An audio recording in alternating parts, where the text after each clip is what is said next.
ሰላም ውድ ዩቲዩብ ቻናል ተከታዮቼ እንዴት ቆያችሁ? እኔ ወንድማችሁ በጣም ደህና ነኝ። ዛሬም እንደተለመደው በየቀኑ በተለያዩ ድሮፖች መረጃ ለእናንተ እንደማደርስላችሁ ሁሉ አሁንም አዳዲስና በጣም ወሳኝ የሆኑ መረጃዎችን ያንዳንዱን ተከታትዬ ለእናንተ ይዤላችሁ መጥቻለሁ። ዛሬ ሲድ አዲስ ነገር አለው፣ ስለሱ እነግራችኋለሁ። ስለ ፖስ እንደዚሁም በሚስ ቦንክረስ አንዳንድ ነገሮችን የምንመለከት ይሆናል። እስከ መጨረሻው ይህንን ቪዲዮ መከታተላችሁን እንዳትረሱ። አስቀድማችሁ ሁላችሁም ይህንን ቪዲዮ የምትከታተሉ ላይካችሁ ስለሚያስፈልገኝ ላይክ እንድታደርጉ እንደዚሁም ደግሞ ሰብስክራይብ ያላደረጋችሁ አዳዲስ ቤተሰቦች ካላችሁ ይህንን ቻናል ሰብስክራይብ ሳታደርጉ እንዳታልፉ። ምክንያቱም ይህ ቻናል ስለ ኤርድሮፕ ሙሉ መረጃ የሚሰጥ ስለሆነ ያንዳንዱ መከታተል የምትፈልጉ ከሆነ ሰብስክራይብ አድርጉ። እንደዚሁም ቴሌግራም ገብታችሁ የቴሌግራም ጆይን ማድረግ የምትፈልጉ ከሆነ የቴሌግራም ሊንክ ከዚህ ቪዲዮ ስር ዲስክሪፕሽን ላይ አለ። ያለበትን ቦታ የማታውቁት ከዚህ ቪዲዮ ስር የቪዲዮ ርዕስ አለ። ከሱ ስር ደግሞ ቪው እና ሀውር ብሎ ሞር የምትለዋን ትነካላችሁ። ሞር የምትለዋን ስትነኩ የቴሌግራም እና እንደዚሁም የተለያዩ ምርጥ ኤርድሮፕ ሊንኮችን ታገኛላችሁ። ወደ ዛሬው ቀጥታ ወደ መረጃው ስገባ መረጃ አንደኛው ሲድ ይሆናል። ሲድ ዛሬ አዲስ ነገር ይዞ መጥቷል። ለ2 ሚሊዮን ሰዎች 2.3 አካባቢ ሚሊዮን ሰዎች ከዚህ በፊትም ሙን ቦክስ እንደሚሰጥ ይታወቃል። እዚህ ጋር እንደምትመለከቱት 10,000 እያንዳንዱ ሰው ከ2 ሚሊዮን 300,000 ሰዎች እንትን ብሏል። እንደዚሁም ደግሞ ማርች 20 ማለት ከሁለት ቀን በኋላ እዚህ ጋር መሸጫ ቀን እንደሆነ ራሱ ተናግረዋል። እንደዚሁም ደግሞ ተጨማሪ ነገሮች አሉ። ምናልባት የሊስቲንጉ ቀን ወደፊት የሚያራዝሙ ከሆነ እና ያለን ሆኖም ግን ይሄኛው የዚህኛው የሙን ቦክስ ሴል ወይም የሱ መሸጫ ቀን ነው ማርች 20 የሚባለው። እነሱ እንደተናገሩት ከሆነ በጣም ከሰራችሁት ከዚህኛው ከሲዱ በላይ ትልቅ ዋጋ ያለው ሙን ቦክስ ነው ብለው ተናግረዋል። እንደዚሁም ደግሞ ሌሎችንም ተጨማሪ እንደሚያመጡ እኛው ተዘግቷል፣ የዚህኛው እንትን ተዘግቷል። እዚህ ጋር እንደምትመለከቱት ደግሞ ማይ ቦክስ የሚል አለ፣ የኔ ቦክስ የሚባለው ወይም ሲድ ጎ የሚባለው አለ። እሱን ደግሞ ያመጡታል። ከዚህ በኋላ በጥቂት ቀናት ውስጥ እሱን ያጠናቅቁና አጠቃላይ ያለውን ነገር ገበያ እንደሚያወጡ ሊስቲንግ ቀን እንደሚሆን ተናግረዋል። አንዳንድ ሰዎች ማለትም ታዋቂ ሰዎች በትዊተር ላይ ማርች 25 ላይ ሊስት እንደሚደረግ ነው ሲድ የተናገሩት።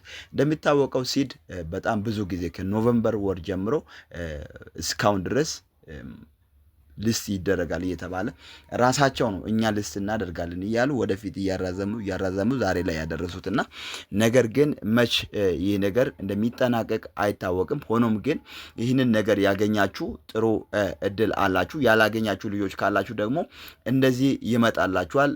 ሜቢ ኔክስት ታይም የሚል ነገር ይመጣላችኋል። እንደዚህ ሆኖ ይቀጥላል። እነዚህ ሰዎች ናቸው 2 ሚሊዮን 224,710 ሰዎች ይህንን እድል የሚያገኙ ይሆናሉ። 17 ሚሊዮን አካባቢ ዩዘር ነበረው። ከነሱ ውስጥ እነዚህ ሰዎች ብቻ ናቸው፣ አሁን የምትመለከታችሁት ሰዎች ብቻ ናቸው ይህንን እድል ማግኘት የቻሉት። ስለዚህ ምን አዲስ ነገር ይመጣል የሚለውን ደግሞ አብረን የምንመለከት ይሆናል። እነሱ የሚያመጡትን አዳዲስ ነገሮችን ቶሎ ስሩ። ምናልባት ይህ ኤርድሮፕ ከዚህ በፊትም እንደተነገረው ከሆነ በባይናንስ ሊስት እንደሚደረግ ተነግሯል። ስለዚህ ወጥራችሁ መስራታችሁን እንዳትረሱ። በሁለተኛነት የምንመለከተው ትሬዠሪ ወይም አዲሱ የዶግስ ኤርድሮፕ ይሆናል። ይህ ኤርድሮፕ ከተጀመረ ኦልሬዲ 6ኛ ቀናት ይዟል። 15 ቀናቶች ብቻ ነው የተሰጡት። በዚህ ውስጥም አዳዲስ ነገሮችን እየጨመሩት ይገኛሉ። እችኛዋን ነገር ስትነኳት አዲስ እንትን ያመጣው አለ። ይሄም ምንድነው? እዚች ከታች ወደ ታች መታችሁ እዚህ ውስጥ ስትገቡ አክቲቪቲ የምትል አለች። እሷን ስትነኳት ደግሞ ሌላ ተጨማሪ ነገሮች ፎሎ ደ ዋይት ፕሌን የሚል አለ። እሷን ስትነኩ እሱ ላይ ገብታችሁ ድሮፕ ብላችሁ ጻፉና ከዛም ታገኛላችሁ። እንደዚሁም ኢንቫይት ላይ የሚገኙ እንደዚሁም ጆይን አድርጋችሁ ፖስት አድርጋችሁ እንደዚሁም ደግሞ ትዊተርንም ጆይን አድርጋችሁ ነጥቦችን ታገኛላችሁ። 20 15 20 እና 50 ታገኛላችሁ። ሰዎችን ኢንቫይት ካደረጋችሁ ሰዎችን ኢንቫይት ማድረጋችሁን እንዳትረሱ። ሊንኮች እዚህ ጋር አሉ። እንደዚሁም ደግሞ ተጨማሪ እዚህ ጋር ከላይ ኮኔክት ማድረጋችሁን እንዳትረሱ። ከላይ መታችሁ የዋሌታችሁን ኮኔክት አድርጉ። ኮኔክት ያላደረጋችሁ ኮኔክት አድርጉ። ይሄ ኤርድሮፕ ሊያልቅ 9 ቀናቶች ብቻ ቀርተውታል። በጣም ቫይራል የወጣና ብዙ ሚሊዮን ተጠቃሚዎችን ሊያገኝ የቻለ ኤርድሮፕ ነው። በየቀኑ የመጡትን እዚህ ጋር ያለፉትን ቼክ ማድረግ ትችላላችሁ። ያሉትን መረጃዎችን መከታተል ትችላላችሁ። ኖት ኮይን እንደዚሁም ፓውስ አብሮ እንደሚሰሩት ራሱ መስታወቂያ እየሰራበት ይገኛል። ስለዚህ መስራታችሁን እንዳትረሱ። ወደ በምስ ስንገባ በምስ እንግዲህ አዲስ ነገር አምጥቷል። ያ ምንድን ነው? ተጨማሪ ነገሮችን እያመጣ ይገኛል። ከነዚህም ውስጥ ሊያልቅ 39 ቀናቶች ስለቀሩ ወደ መጨረሻው ስለደረሰ ተጨማሪ አሰራሮችን አምጥተዋል። እነዚህ ከላይ የምትመለከቱት የበምስ ራሱ ቶከን ነው ብለው ራሱ እንደተናገረው ወደ 191 እኔ ሰብስቤ ያለው። ነገር ግን እዚህ ጋር ብዙ አይነት የምትሰሩባቸው እንትኖች አሉ። እዚህ ጋር እችኛዋ በምስ ሮድ የምትለዋን ስትነቁ 45 ቀናቶችን የምትሰሩት አቺቭመንቶች አሉ። በየቀኑ የተለያዩ ነገሮች ያመጣል። ነገር ግን ብዙ ቶን ስታር ይጠይቃል። እዚህ ጋር ደግሞ እንደምትመለከቱት አንድ ሰው አለ። 3 ሰዓት ብቻ ነው የቀረው። አሁን እኔ በምንሰራበት ሰዓት ይሄ ሰው ይህንን 1200 ከከፈላችሁ የዚህን የአሁኑን ቶኬን ሙሉ በሙሉ ነው የምትሰሩት፣ 100% ትሰራላችሁ። ስለዚህ ምናልባት እሱን መሞከር ትችላላችሁ። ካመለጣችሁ ደግሞ እዚች ጋር አለች ስፒን አለች። እሷን እየተጫወታችሁ ልታገኙ ትችላላችሁ።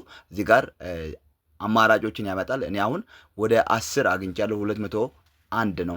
ይሄ አንዳንዴ ነው የሚመጣው እንጂ ሁሌ የምታገኙት ነገር አይደለም። ምናልባት ስታር ከከፈላችሁ በኋላ ተጨማሪ የሚመጣላችሁ ስለሆነ ይህንን እየተጫወታችሁ መሰብሰብ ትችላላችሁ።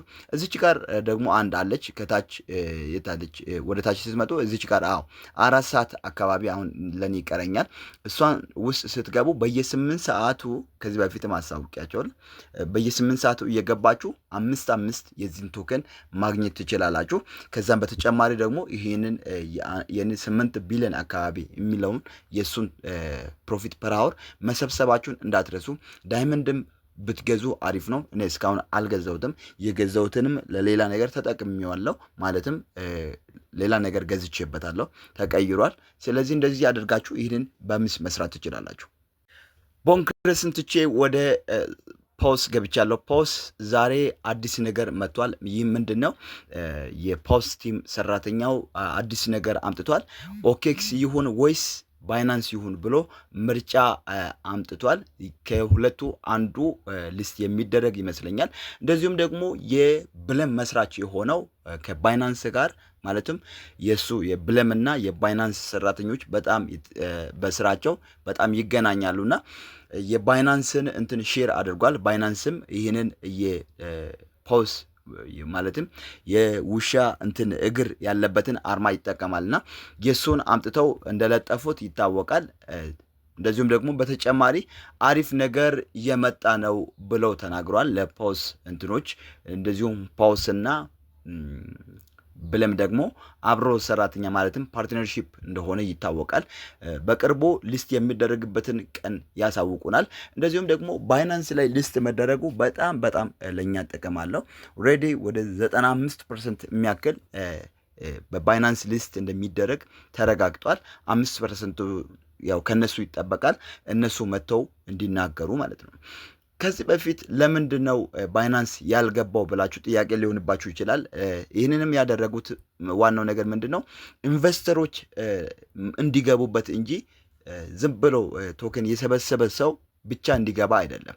ኢንቨስተሮች በገቡ ቁጥር ሊኩዊዲቲ ከፍተኛ እየሆነ ይመጣል። የፖስ ዋጋው 0.002 እንትን ቢል ቀጥታ በኢንቨስተሮች ሲሆን 0.2 ቢሆን ሊስት የተደረገበት ከዛም ደግሞ እየጨመረ እንዲሄድ ነው የሚያደርገው። 5 እያለ 6 እያለ 7 እያለ እንደዚሁም እየጨመረ እንዲሄድ ነው የሚያደርገው እንጂ ልክ እንደ ሌሎች ኤርድሮፖች በነ ቢትጌት ሊስት ቢደረግ ኖሮ እየቀነሰ ነው በከፍተኛ ደረጃ የሚሄደው። ባይናንስ ሲገባ ግን ባይናንስ ዝም ብሎ የሚያስወጣ የሚያስገባ አይደለም። ትልልቅ ኢንቨስተሮችና በጣም ታዋቂ ኤክስቼንጅ በመሆኑ በጣም ውድ ዋጋ አለው። እንደዚሁም ደግሞ ፖስ ለባይናንስ ሲከፍል የሌሎችን የሁሉንም ሰብስቦ እጥፍ ነው የሚከፍለው። ለዚህ ነው የባይናንስ ነገር በጣም አሳሳቢ የሆነበት ምክንያት። አሁን ለሌሎቹ እስከ 1 ሚሊዮን ዶላር ሊከፍል ይችላል። ለባይናንስ ግን አጠቃላይ 5 ሚሊዮን አካባቢ ነው። 5 ሚሊዮን ዶላር አካባቢ ነው ከፍሎ ይህንን ነገር ትሬድ ማድረግ የሚያስጀምረው ማለት ነው። ስለዚህ ልክ እንደ ዶጊስም በኋላ ላይ እንደጨመረ በ3 ነው ከ3-0 በኋላ ነው ዶጊስ ወደ 12 3-0 በኋላ ወደ 12 ነው 1.2 አካባቢ ማለት ነው ልስ የተደረገው። ነገር ግን በኋላ ላይ ወደ 2ም ገብቷል። መጀመሪያ እንደዚህ ነበር 12 ነበር ልስ የተደረገው። ከዛ ግን መጥቶ እንደዚህ ሆኖ ወደ 3ም ገብቶ 2ም ገብቶ 1ም ገብቶ ምናምን ነበረ እና እንደዚህ ይጨምራል። ባይናንስ ሲገባ አሪፍ ነገር ነው። ሆልድ ለሚያደርጉት ራሱ በጣም ጥቅም ያለው ስራ ነው። የዛሬው ይሄን ይመስላል። ስለተከታተላችሁ አመሰግናለሁ። ሊስቲንግ ቀኑን ተከታትዬ ለእናንተ የማሳውቃችሁ ይሆናል። መልካም ቆይታ ባይ